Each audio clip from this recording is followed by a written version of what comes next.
Hi, I'm Shaka Hislop, and you're here at Extra Time TV. Check the mic and make sure it sounds Greetings, right, listeners. boy. Welcome to the EXTV Podcast. I'm Kevon Campbell. This is Andre Suklal. And today we look at Manchester United. We know that Man U has been probably one of the most successful clubs in England. But over the past, I would say 8 years since Alex Ferguson left, it's been a total mess. Andre, what do you think about Sir Alex Ferguson leaving 8 years ago, and also their quest to find an identity, having recently signed Ralph Rangnick?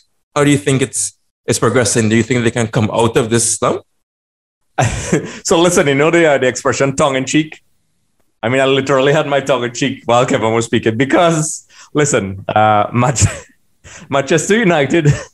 All right, Kevon, so let me get sentimental here. When we were growing up, Kevon, we spoke about this just before we started. Manchester United, whether you like them or not, I don't. They are a team that, were associated with winning. To the point where it was almost boring at times, where, they're going to smash somebody 4-0. So Alex Ferguson, even in the Champions League, you knew there was something special about that team. And there was the Fergie effect and the Fergie time and things like that. And, now, I mean, it seems like unthinkable that there was a time that Manchester United was like that. And, to talk about the present, we have to talk about, I guess, what led up to this. I mean, Ferguson stepped down, was it 2013, I think, was it? Yeah. And, that's the last time they won. And immediately afterwards, David Moyes and, Van Gaal and Mourinho and, the great Ole Gunnar Solskjaer. Ole at the wheel. Ole at the wheel. The thing is, Manchester United, it's very difficult, and I guess that's why we're having this today. This very cool podcast about there's so much things wrong with Manchester United that started years ago. I think Sir Alex Ferguson, was always going to be a massive gap to fill, big shoes to fill. But even then, I actually thought that maybe Sir Alex Ferguson had a plan, which I guess it turned out to be wrong. And Manchester United fans could disagree. Like, I really thought that maybe he had a successor plan, and I think he chose Moyes, right? If I'm not mistaken. Yeah, that was the guy he wanted. Big recommendation was David Moyes. I mean, fellow Scot. Right. Decent enough coaching career with Preston and then Everton. And he seemed like a good pair of hands at the time.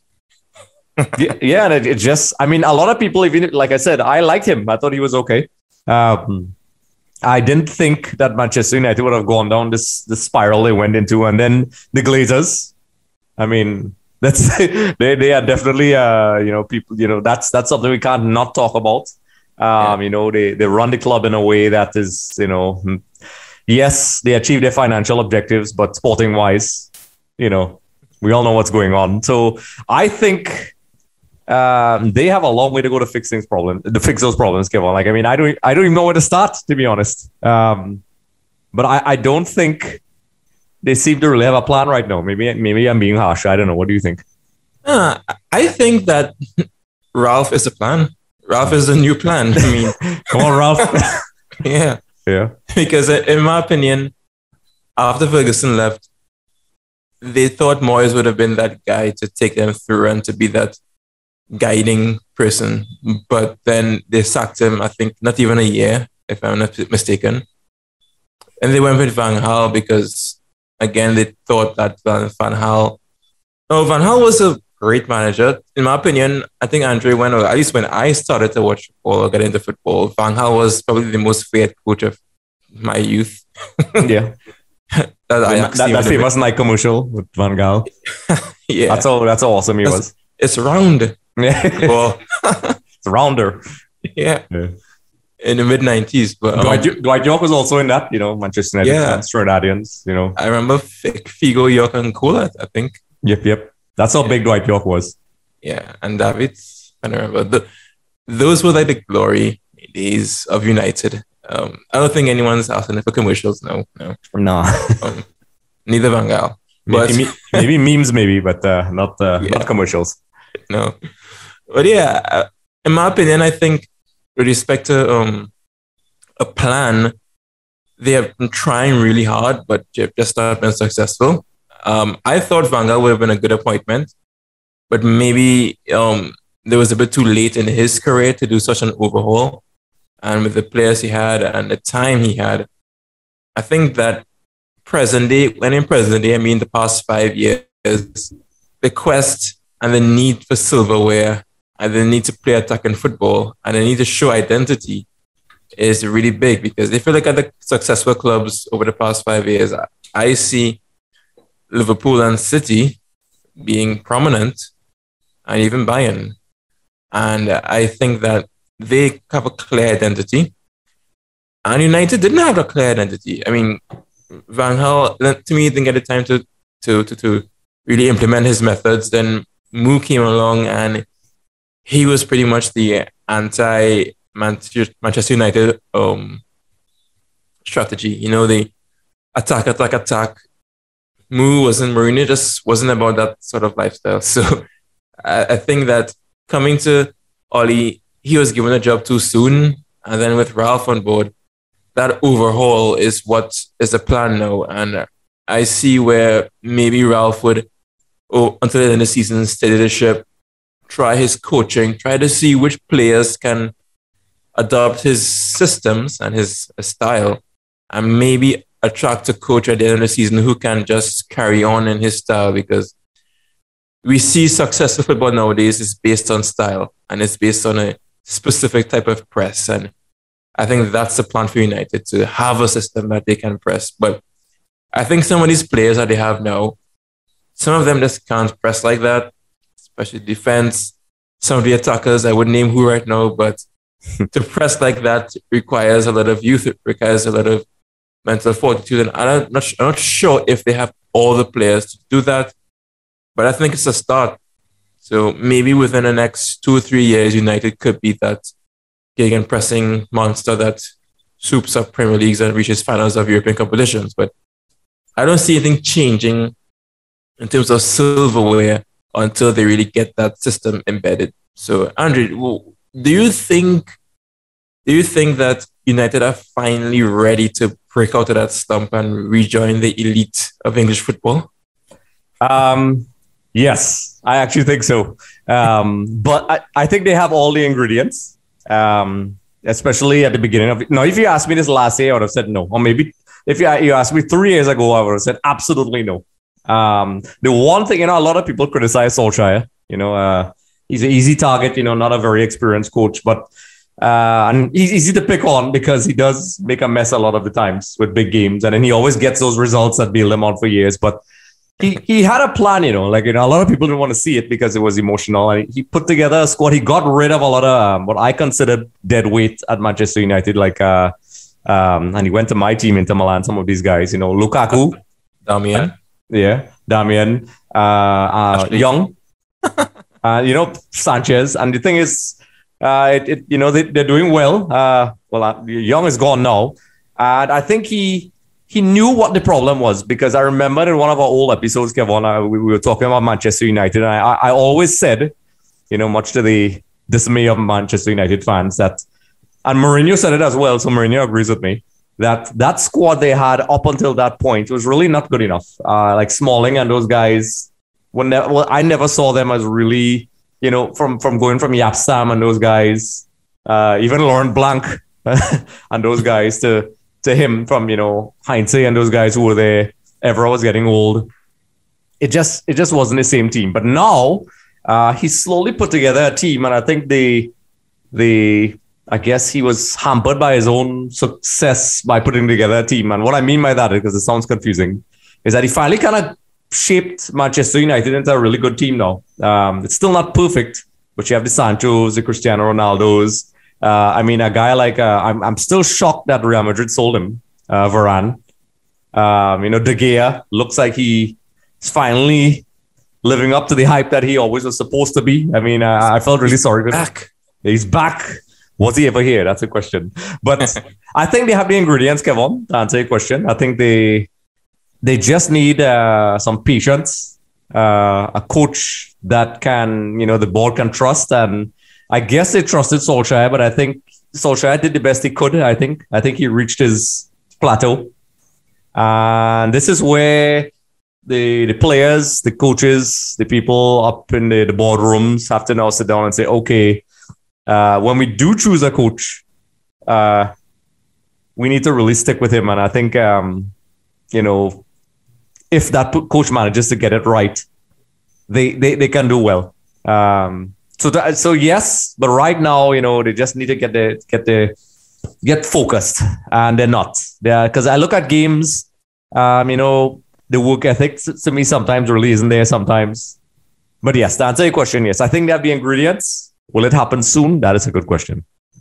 And I think too, even look at the players. Yeah, I think Oli was loyal to his starting 11, but did not give enough playtime to some very key players. And if I'm not mistaken, his formations and techniques and tactics, they were pretty predictable. Yeah. And I feel like sometimes the players, they had it a bit too easy. And you never want to be easy or comfortable as a football player, because you know that if your place is set, then you need that competition. And sometimes I felt that players knew that they were going to play come the weekend. Right. And the only time I remember proper competition was when Alex Telles came in and Luke Shaw started to play really well and became that left back for England in the Euros. But the guy that Jose Mourinho never saw coming. Yeah. So, and even back to Mourinho and his relationship with the players, I mean, I seem to remember that Europa League. How could I forget that? Yeah. I mean, the greatest tournament ever. Yeah, of all people. Yes. Kevon's favorite league, folks. That's right. That Europa League final when Mourinho had, that was the biggest trophy Manchester United won since the Ferguson era come to an end. But for him in that competition, I mean, he had players missing, so that final was a really good win for them. But I think from since then, even when Oli came in, you had this midfield of McTominay and Fred, and that's like both of them forever. I mean, they have probably played a gazillion games together, and I think there are other ways you can contort and align a midfield and to better suit modern football. And I think he just didn't do that. And sometimes they have square pegs and round holes, especially for any new formation that Ralph may adopt, because I'm of the opinion that with Ranić, because he's such a stickler for pressing in transition and pressing from the top and winning the ball back as soon as possible, guys like Bruno and Cristiano, they don't do that. But I can see Sancho and Rashford, if fit, they can do that. And maybe even Cavani could, at his age, can do better than Ronaldo and Bruno. So I feel like for that, they will have to change that formation to fit that pressing. They may need more central midfielders for sure, because I don't know if Makic can handle that at his age and his level of mobility. And even the defense, I mean, you're looking at Rafa Varane and Harry Maguire, and they're not, I mean, Varane plays good in a team that, like France, who didn't really press too hard. Remember how France win game? They rely on their talents and they soak up pressure. But I don't think Harry and Rafa could really play that high intensity. But I mean, let's hope that coaching can go a long way, because it's really needed. Yeah. Yeah. Oh, and the thing is, when Manchester, I mean, okay, so I was praising how we put together a good squad, but in the same light, it sounds like I'm contradicting myself, but like Maguire has been completely off the rails, and that's the thing, when their players go off form, they really go off form, like, De Gea, when he was letting in goals ridiculously.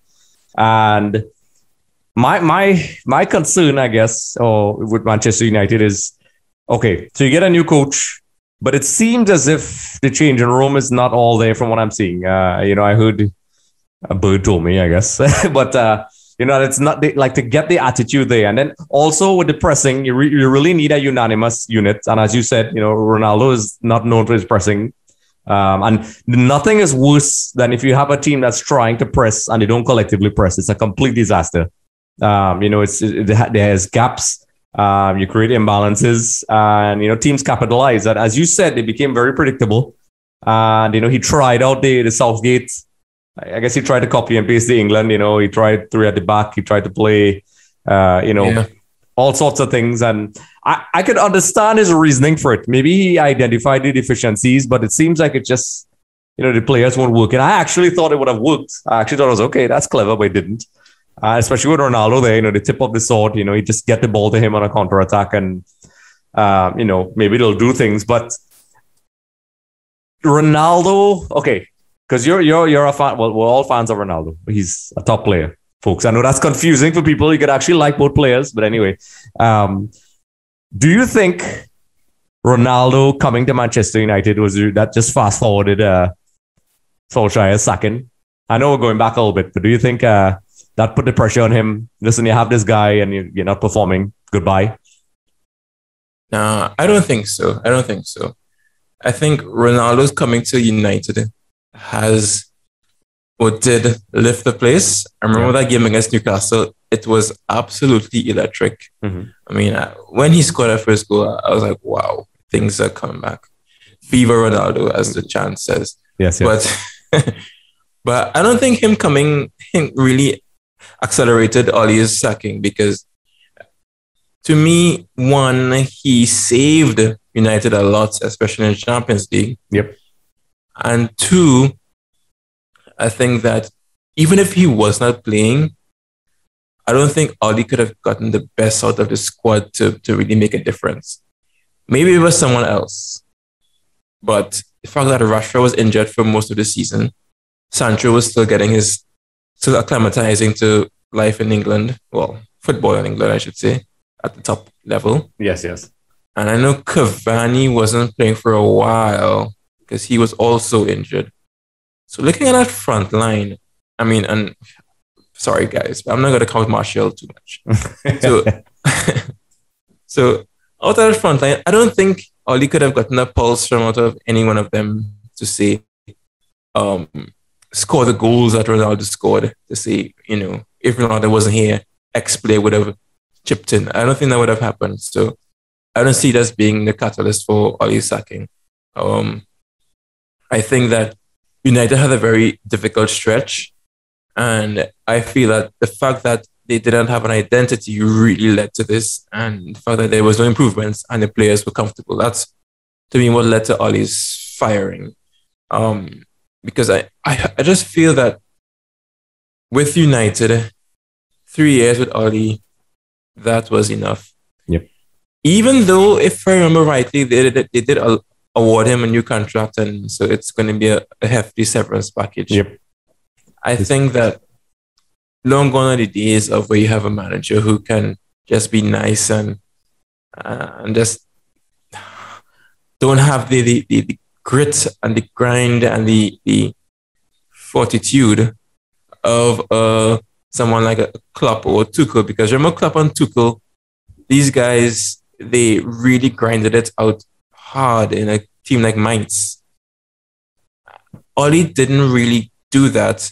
I mean, he had a failed stint at Cardiff, and his grinding up in Norway with Molde isn't the same grinding you get in the Bundesliga. Yeah. And it just isn't the same. So I feel like he came in to be that nice guy and to get the best out of the players, having been under Mourinho and Van Gaal, which are two definitely not nice guys. So I think he was like the antithesis of Mourinho, and that didn't work. So I think they're going to look progressive to Ralph.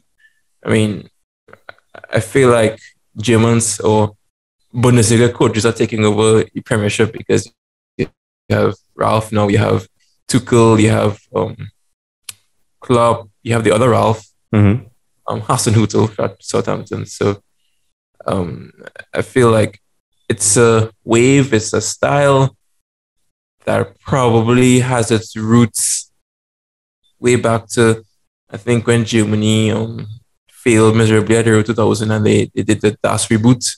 Yep. They did a new way of teaching football at grassroots. So I think Ralph is sort of like the grandfather of pressing in Germany. So whatever he say goes. So let's see how he does it. But Andre, we're speaking about Ralph and now, what you think that Manchester can ever get back to how they were whilst we were growing up? Because you remember, I think Ferguson joined mid-80s, and he was given some time to get him at a level. But that sort of dominance that United have had, especially in the 90s and early 2000s, you think that they can ever get back to that dominance?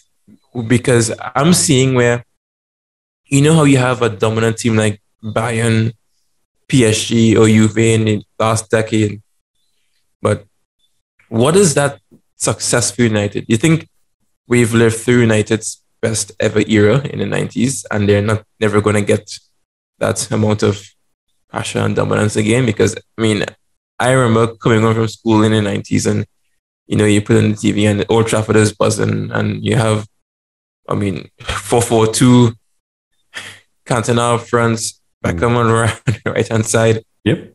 But Scholes, Keane, Giggs on the left, centre backs were like Bruce Pallister, then it progressed to like Johnson and Stam. And it was just a constant conveyor belt of talent and always the two strikers, whether it be York and Cole, Sheringham, Solskjaer, Teddy, Cantona. Do you think we'll ever get back to that? No. Right. So, you know, that's an emphatic no, because the game has changed. I think the Premiership is they are, in terms of finances, they are the strongest league in the world. You know, that goes without saying. A lot of people forget, Kevon, that back in the 90s, you know, Manchester United, and I know a lot of people who don't like La Liga, you know, criticize La Liga for being a two-horse race, will not like me saying this, but it's a fact. Manchester United were a dominant force, you know, in the 90s and early 2000s. And, you know, the only real rival was Arsenal, you know, so it was Manchester United and Arsenal. And then Abramovich came in and changed things, started to throw the money around. And then that's when the other teams, the Man Cities and, you know, some might argue QPR if you want to get technical, but that didn't work out for them.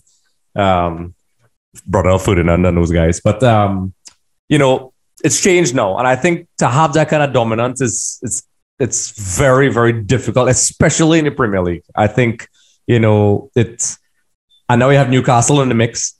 All the teams are pretty strong, you know, the Liverpools and so on. So there's literally, you know, 7 or 8 teams right now. And then also, I mean, the mid-table teams and the lower teams, you know, you have the Leeds Uniteds and those guys there who always, there's too much money for one team to dominate. And Manchester United were financially a monster back in the 90s. They would get all the best players.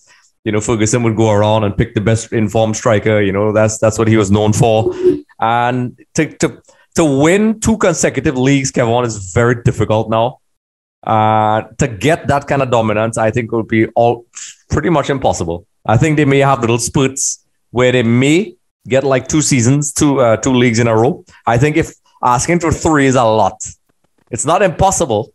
And I may put my foot in my mouth maybe a couple podcasts, couple years down the line when apparently they resurrect. But I can't see it. I think it's going to be very difficult. I don't think they will be that all-powerful Manchester United for long periods. I think they may have some spurts unless they really, really find an impressive sporting director and they plan, like how you said it with the German, revamp and, you know, create a system where, like, for example, I mean, I know they won't like this example, but like Barcelona, how they had up until recently, until they messed things up, the parallels are insane.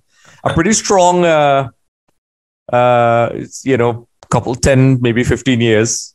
Let's go all the way back to Rijkaard. I know we're going off topic. You know, when things started to turn around, because a lot of people forget they were going through a lot of problems as well. The white handkerchiefs. Yes, it was bad. It was bad. I think, was it Gaspard was the president? Yeah. You know, it was bad. And it kind of reminds me now that I think about it, it's actually very similar because things were bad. And then, you know, I'll just kind of summarize. And then, you know this, Rijkaard came in and things came along and, you know, they went from strength. And even though they had a little dip, you know, then Pep came in and then shot them back up again. And then when Pep was starting to go down again, and then Enrique came in and, you know, they had coaches in between, but, you know, they they had a pretty sound structure, and they rotated a couple players.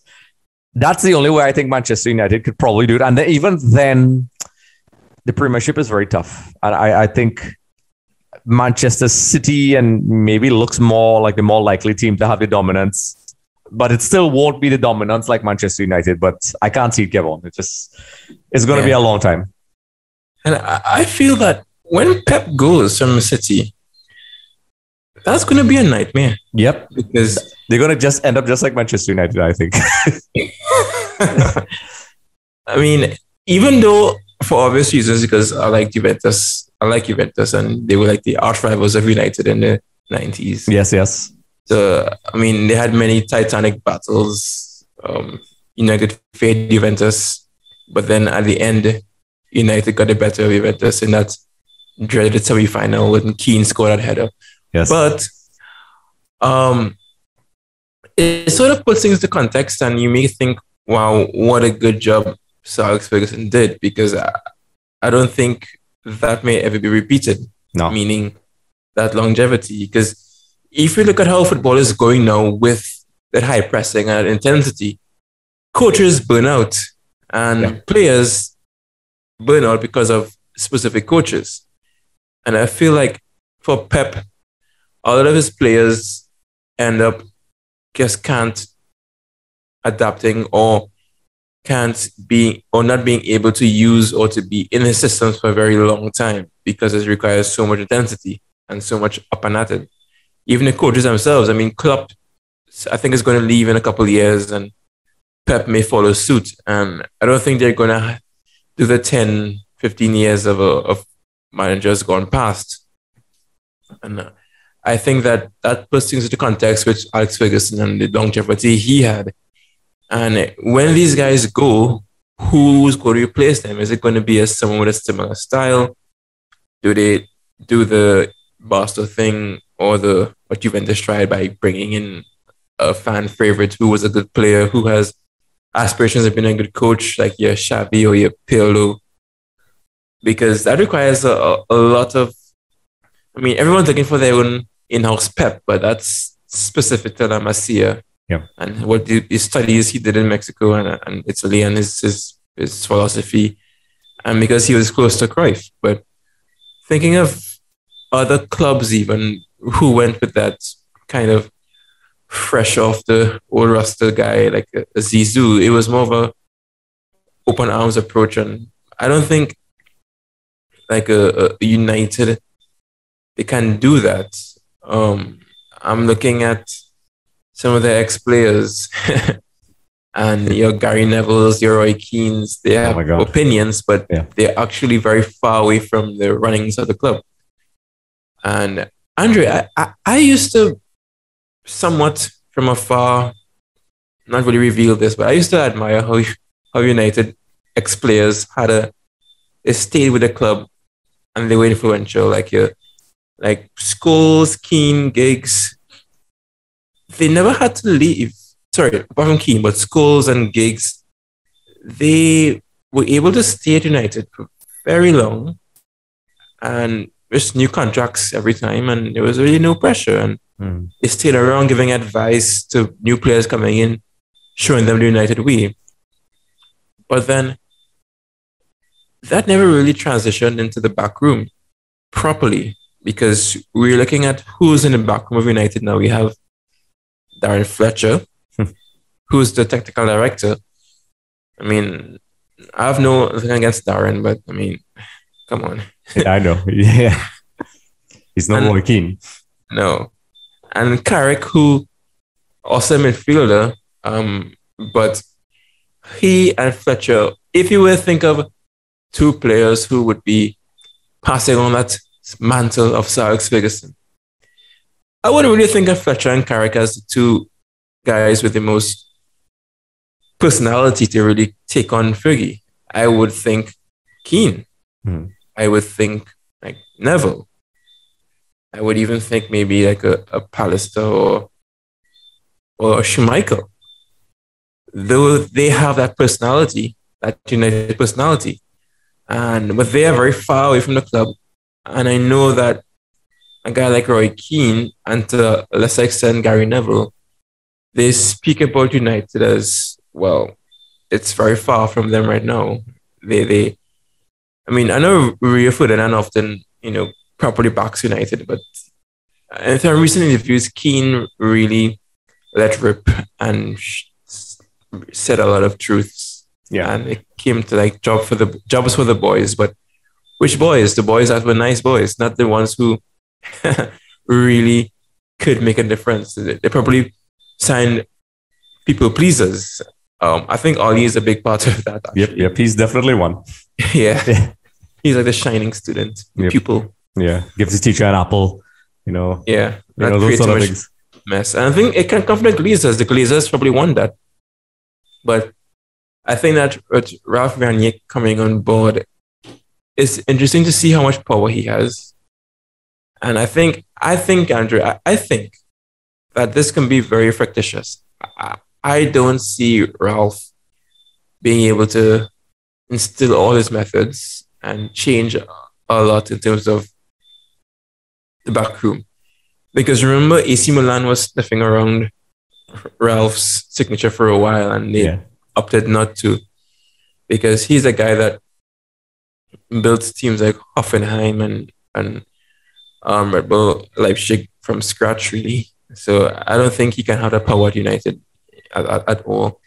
But do you think, Andre, that United's past is creeping up to them? Do you think that they have too lofty an ambition? Do you think that they are just the Arsenal of the North? Wow, the Arsenal, that's a rough one. The thing is, you raised some good points there. Where I think I mentioned the game change earlier, has changed. I think management has changed. I think the environment the players are in has changed. I mean, what they're exposed to. I mean, they will always, the superstars will always be difficult to manage. But now I think a coach is no longer just a coach anymore. I mean, I know that's a very cliche thing to say, but you made a very valid point about the burnouts. They are basically glorified motivators now, because you can have a brilliant coach, and if the players don't listen to you, back in the day, you could have go and throw a cooler around and, do the hairdryer treatment. Throw a boot at someone's face. Yeah, David. And, that would work. But now you can't really do that anymore. They go on social media. And then I think this is a reflection of a bigger problem in football right now, which I think eventually, because of so much money being spent, it's going to have to revert back to good old fashioned, player development and disciplined coaches. And I think that's why maybe Pep kind of tries to go for younger players. When players give too much trouble, they get rid of them. They get criticized by the press and brutalized, but I think not much people have to sit in that hot seat and know, listen, I'm being paid millions of dollars to get a victory, and this one guy is messing up my team. I'm going to have to get rid of him. He's probably good. Like for example, Yaya Toure and those guys at Man City. And I think players now, that era where Ferguson would be like, get lost. If Stam was alive, what am I saying? If he's alive, he is around now. He's still alive, folks. Sorry, up. Sorry, for us. Yeah. Please don't. That's the one guy I'm scared of. Guy got stitched up. Whatever. I loved him, by the way. But that sort of thing where Ferguson, got rid of Stam. He got rid of David Beckham and those guys. Get lost. Now the coach would be thrown under the bus. They would say he lost the dressing room, and then the management now has to be like, okay, do we sell the whole team, or let's try to roll the dice with a new coach, and maybe he might motivate these guys. I think that's a real issue.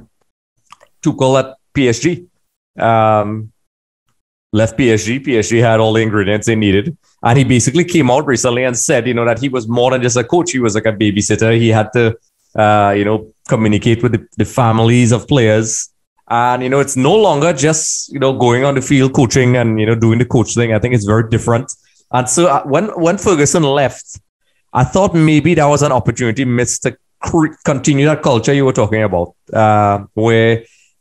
but I guess, him and Roy Keane are on the best terms as well. But, that I think we're going back to the culture of the club now. you had this Sir Alex Ferguson for so many years, which I think hurts them now, that he leaves, and he probably, and the board maybe should have had somebody, and maybe they tried, I don't know, we don't really know, to continue that sort of thing, because now you have these new players, and as you said, the Carricks and so on, where they weren't exactly, maybe they are, we don't know, but I don't think so. The tough guys that embody that Manchester United play until the 97th minute and will get not just an equalizer, but win the game. And if you mess up, we'll repeat the shreds and you'll play well. Those types of motivational techniques don't work anymore. You tell that to somebody like Pogba, he's going to go and walk around the field, and probably you'll hear transfer rumors that he's going to leave. And I think that's a big problem that Manchester United is facing right now. And the only way I could see them really solving it is the way they're doing it right now is bringing in quality players. Ronaldo is, no matter what people say, very professional athlete. His work ethic, maybe they're trying to get that to transmit throughout the team, which is a gamble. And, I think that, although we're talking about a whole bunch of other things, I think that is a real problem. Whichever coach comes in, they're going to have to try to create a culture at that club, which is to get them back to winning. And I don't think the old Sir Alex Ferguson way will work anymore. I think they have to create a new culture and, revamp everything. And it's not going to happen overnight. And that's where the other problem comes in, Kevon. Are people patient enough? Fans want Manchester United beating teams 4-0 and playing beautiful football. And they want their stars scoring, through, the David Beckham era where he would cross and they would score goals. So the board and the Glazers and everybody else are going to have to sit down and really plan and, take some heat for a while. And I think they have a tough task, man. I mean, I'm thinking about it, and my gray hairs are punching through right now. And that's not even a team I support. But to be honest, I think that's forget tactics, forget coaches. I think the culture of football right now, we spoke about it to a lesser extent with the money and so on. I think that's a real problem. And maybe they may have to go young and grow some players into the club rather than relying on superstars, because I think it just doesn't work anymore. And we're seeing it not just at Manchester United, we're seeing it at like teams like PSG and so on, where you're just going to have to change the culture of the club, because as it is now, I think that's a massive challenge for any coach. I have something, Andre. I think. Yes. Now, you can probably come back to me in July 2022 and see if things happen, if it was right. Right. I think Mauricio Pochettino is that guy. I think so too. Wow. So you see? I want to hear this. Keep going. Yeah. I was going to say that. Because I think the whole romance of him going back to Paris, Poch back with the Eiffel Tower, Poch back in Paris. The former skipper is now back, one of us in Paris. I think the month after he landed there, he realized, oh my God, what did I just do? What a circus. This is not happening. So I think that he will want to return to England, because I think that in England, they loved him. I mean, Tottenham, yes, was a club that people laughed at, but he actually transmitted a lot of ferocity in their players, and the best Tottenham I've ever seen in my lifetime. Yep. And I think he was able to take that Tottenham team and instill a lot in them. They were young players at the time, guys like Son, Harry Kane, Dele Alli, they all played to the best of their abilities, and they were quite young at the time. When Ericsson was still there as well. Yeah, that too. So I feel like he will relish a chance to come back to the UK and to be given the keys to a fantastic business and a fantastic club like United. I think he would like that. He would like to get out of Paris and return to the UK, because essentially he has been living in the UK since 2013. And I think that's that's his home, really.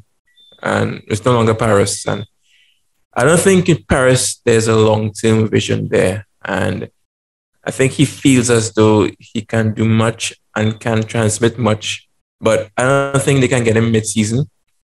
I think that, and his style is not too dissimilar to what Ralph Rangnick would want to in someone.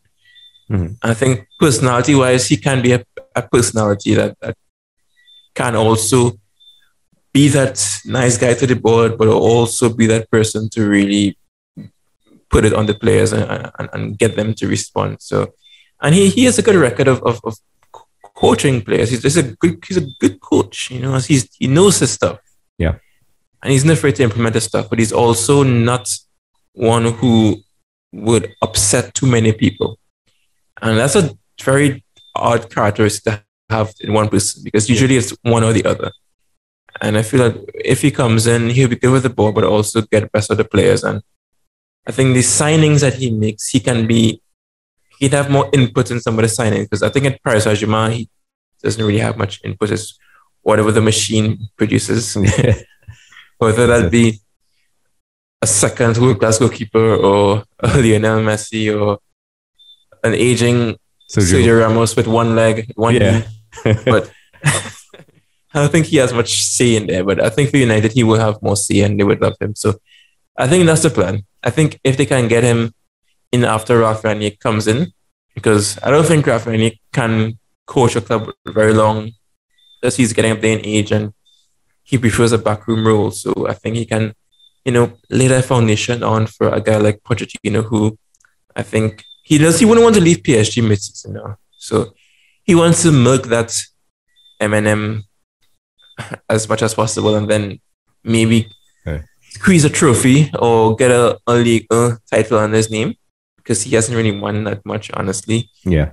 But once he gets that, I think he will pack up his bags and leave Paris once again.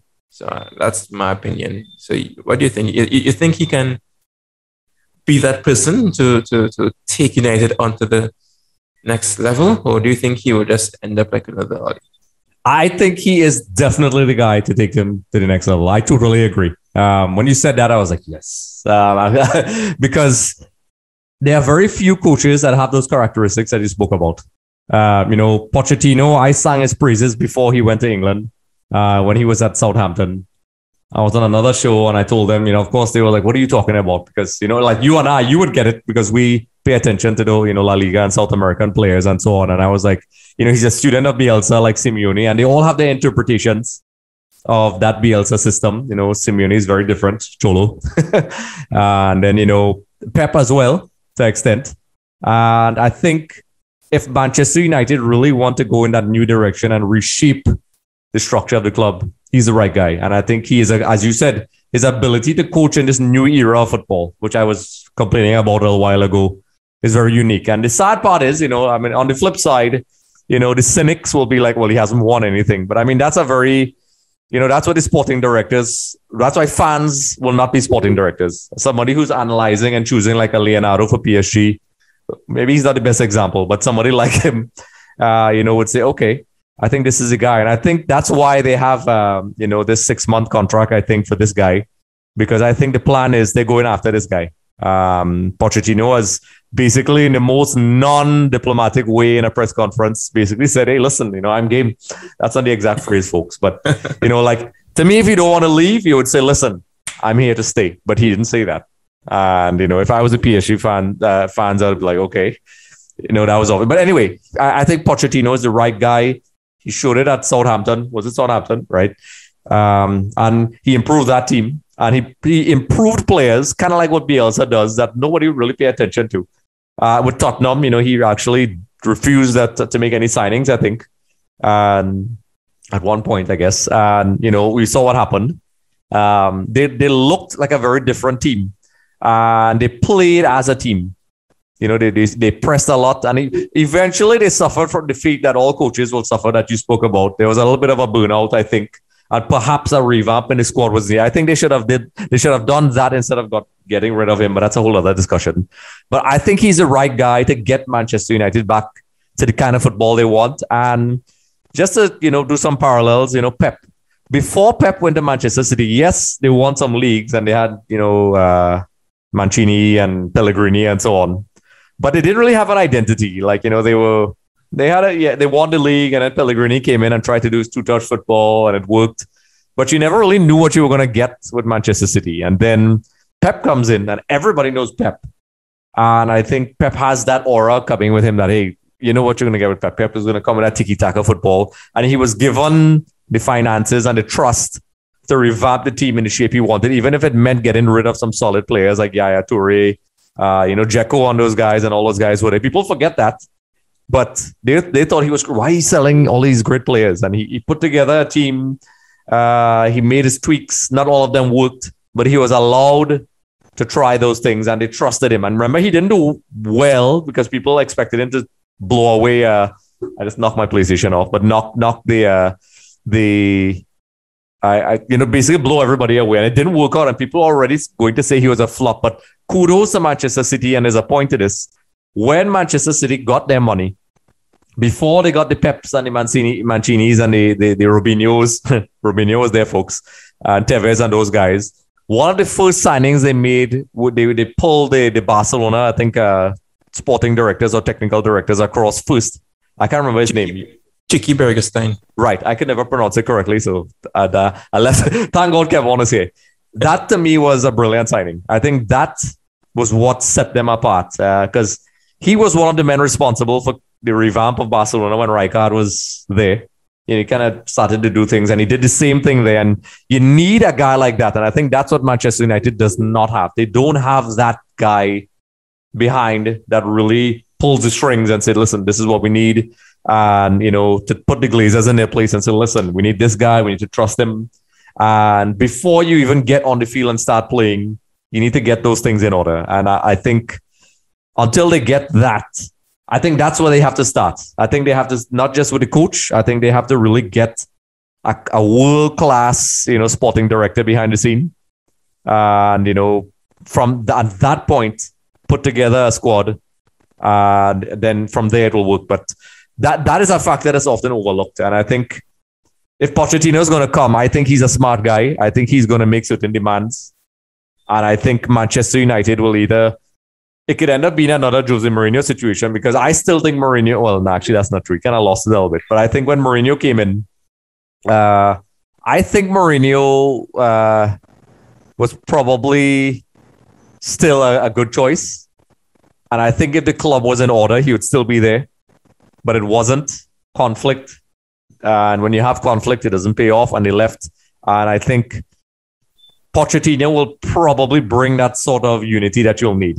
And I know I went all over the place with that, but there's so much more folks than just signing a coach because you can get, if Manchester United gets Pochettino now, I am worried that the current setup will mishandle him and it will not work.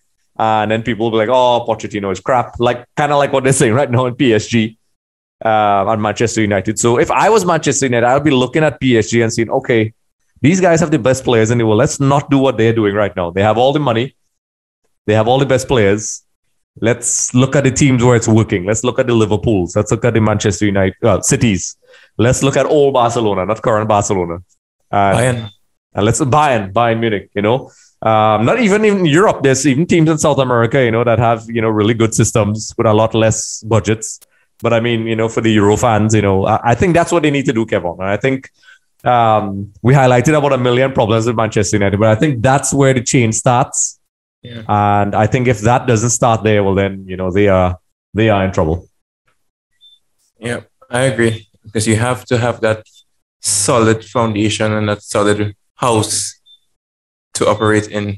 Because without it, you wouldn't really be able to do your work. Yep. And yeah, it's like in any business, having your organizational chart right and having the right people in the right positions is critical. Yeah. But yeah. Look at Gary Neville at Valencia. A lot of people don't know about that, but Valencia was, outside Barcelona and Real Madrid, Valencia was a very, very, very strong team. At one point, it looked like they were going to dethrone both teams for a long time. And then they started to slowly stop doing what made them successful. And, once again, eventually it was revealed that, behind the scenes, it was just a guy in charge who was just hiring his friends. I think Neville was his friend. Peter Lynn. Yeah. Businessman. Yeah. And, that's what happens. And in a lot of ways, I know a lot of people we spoke about the ex-players. A lot of the pundits were enabling, I think, some of the nonsense. They were they're friends. And it's very difficult for people to understand the dynamic. That was your buddy. So they're trying to go easy on him. But I think they sort of papered over the cracks where I know Roy Keane will come in and smash that to pieces. But I think all those things, and I think even the influence of some of those guys in the media is also a problem. It's actually not beneficial to Manchester United. I think Neville is a complete Solskjaer apologist. And, I think he's a good pundit, but I think, his opinions on Manchester United, I think, reflect a little bit of how disconnected they are and how lost they really are. Mm-hmm. Yeah. That's what I think. And so many United greats in the media. I mean, think like Schumacher, Owen Hargreaves, Neville, Keane.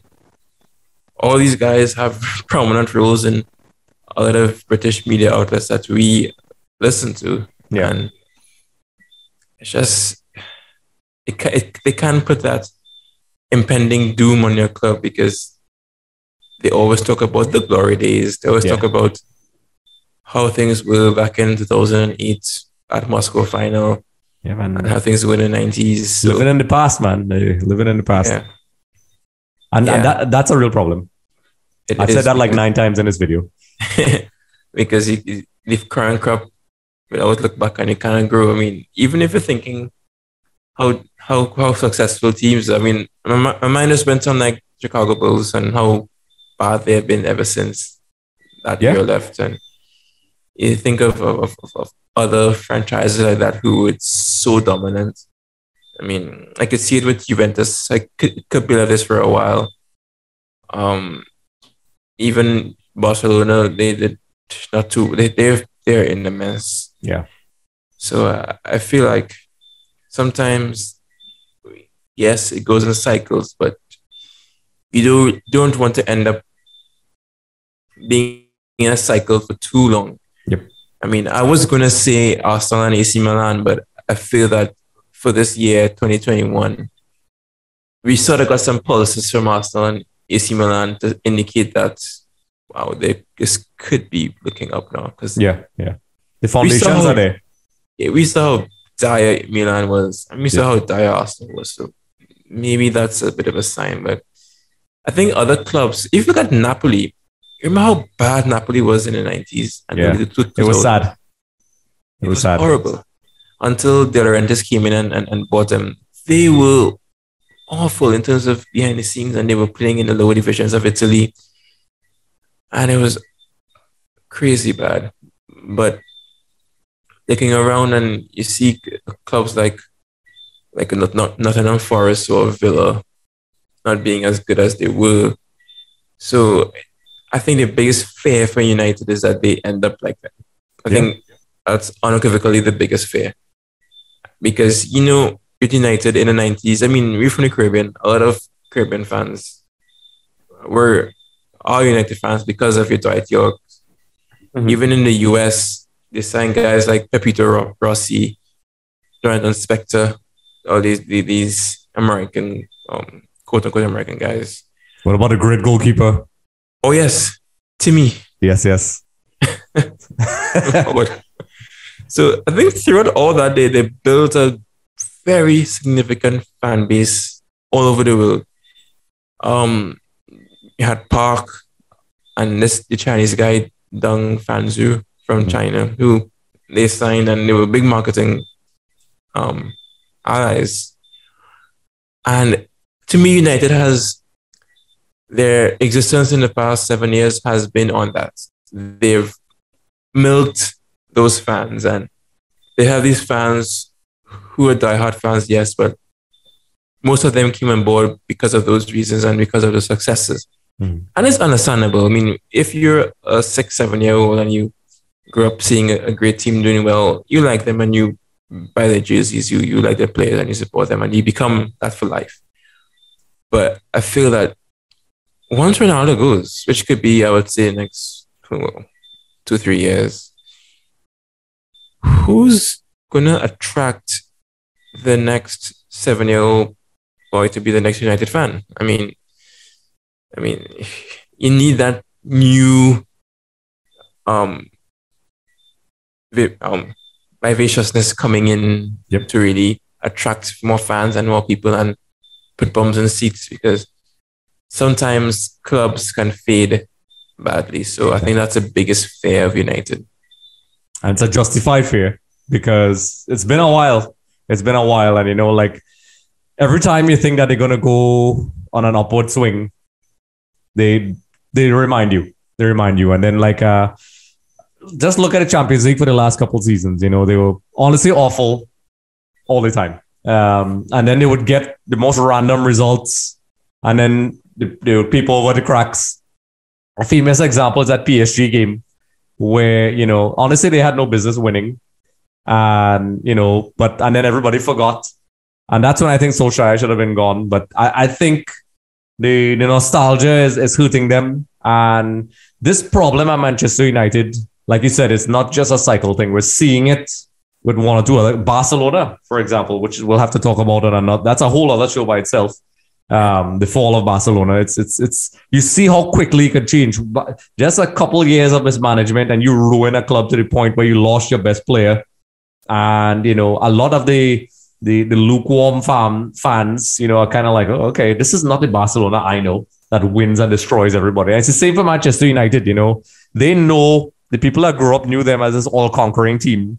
And even if they slip, they'll bounce back again. But it's just not happening. It's just not happening at all. And, I think, although a lot of people didn't like Mourinho, I think Mourinho was very spot on with his comment. He said, listen, I did really great with the squad I had. And I think it really was the last time they had a really tough, a strong Manchester United team with icons. Zlatan was there. Rooney was still around. I think players like Rooney, they don't have that Wayne Rooney type player anymore. They don't have that, Cristiano Ronaldo. I don't think, is going to be, obviously he's not going to be, then again, you never know with him. But you know what I mean? His time, it's coming. He's going to retire. Who is that next guy? And that's another thing Ferguson had a knack for. And also, like I said before, the environment was different. So, now it's more competitive. All these clubs invest heavily in scouting and analytics and so on. So, back then, Ferguson was obviously ahead of the game. He would sign players, and he was good at signing players that people would normally not pay attention to, like that you spoke about globally. Dwight York, for example. Perfect example. Even guys like Chicharito and Park and those guys. Those are not players people would chase after. He had an okay 2010 World Cup. Boop, signed him. Not all of them were hits. But he was good, and they were also a global brand before a lot of other teams. I mean, Real Madrid was always big. And, I just don't see it. I think that's another area where where the competition of the marketing side of things is a new aspect. Yeah, so that's an area that, unfortunately, Ferguson didn't get a lot of... actually, that's not true. He does get a lot of credit for it. But I think a lot of people forget... or forgot, how good they were at scoring the planet and being an international. And not just signing players for the sake of signing them for other countries, but they performed. And, he probably could have gone in the easy areas like Argentina and Brazil. And even then, Kevon, people seem to forget that there was a time South American footballers in the EPL was, kind of few and far between. It's just Juninho up there. Yeah, and they would consider if you heard about a Brazilian or an Argentinian, I remember when Juan Pablo Angel came there, he was a flop, and now it's changed, and I guess that's maybe down to Pep and Mourinho and those guys. The game has become too global with too much money, but he would bring guys. I remember Anderson, all those guys, odd players. I said the Chicharitos before. There's so many players that I can't even remember right now. But blonde head Uruguayan. Yes. Diego Forlan. What was the lady from Fox Soccer Channel? Michelle Lissell's favorite player. I saw her once in an airport right after the 2006 World Cup. She had her glasses and the World Cup thing. Little did I know that I would be doing this. I said, Michelle, what's up? Hire me right now. But no, Thomas Rongan is on our team, so that's fun. But back to Manchester United, I'm losing track of my Michelle Lissell moments. But Diego Forlan and those guys, man, Manchester United was a really tough team. I remember in preseason, they would go to the States and just annihilate people. They had players like Varane, who, although a lot of people said he was a flop, he still performed really well. Their standards were so high that Varane was considered a flop, but they won the league. He did well in the Champions League. I was actually looking at the stats and some of the videos, and while he wasn't the Varane that people expected, the standards at Manchester United was so high that he was like, okay, yeah, he's not what we need right now. Let's send him to Chelsea. That's how good they were, and I think just to kind of, I guess, wrap things up from my end, I think we there's so much we spoke about the finances, the dynamic of football has changed, the environment has changed. The type of coaching required for a team like Manchester United has changed. The importance of the backroom staff. So it's not just swap players out on coaches. And I think that's the whole point. That's why this conversation was as long as it is, because it's not a quick fix. And, you raised the question, you asked me at the beginning, can Manchester United turn around? And, those are the things they need to do. So it's not like a yes or no question. But, we can talk about this forever, Kevon. We can. But we can't. Yes. Yeah. We actually probably can, but yes. I think physically we can't. Yes. There's only so much our physical forms can do, folks. Yep. We're mere mortals. Yes. And this is the cool thing, Kevon. This is our more informal type podcast, where it's not the rehearsed. Good evening, ladies and gentlemen.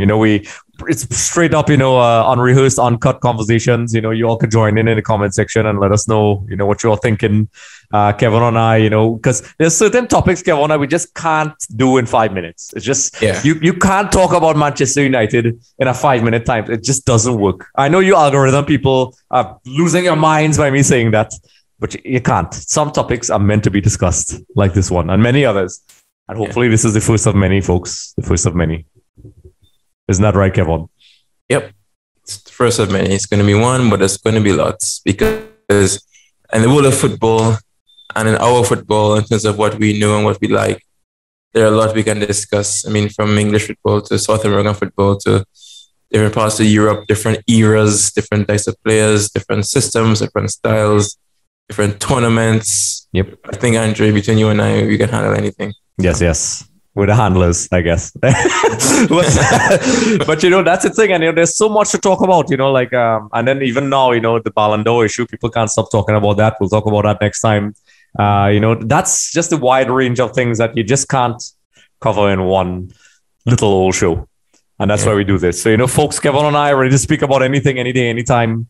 And if you all have anything you think you want to challenge us with, come in, join in the conversations. We'll try to do some of these as live as possible so we can have some interactions. While we're speaking, we'll have the comments popping up. That's how we have technology. Kevon is in Barbados, I think, is it? You never know where Kevon is. Still over here.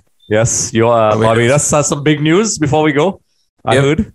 No, a Republic. The Queen is no longer head of state. Rihanna is going to be the ambassador, I think. Why am I? Yep. Exciting times. Miss Fenty. That's her name. Oh, yeah. I actually had a cousin run into on the beach. That's how I guess Barbados is. That's hilarious. So folks, like I said, like we always say, like, subscribe, comment, join in. Tell us what you want us to talk about. There's so much to talk about. We'll try to do this as much as possible. But, Kevon and I being, in physically different places, it doesn't stop us because we'll keep doing it.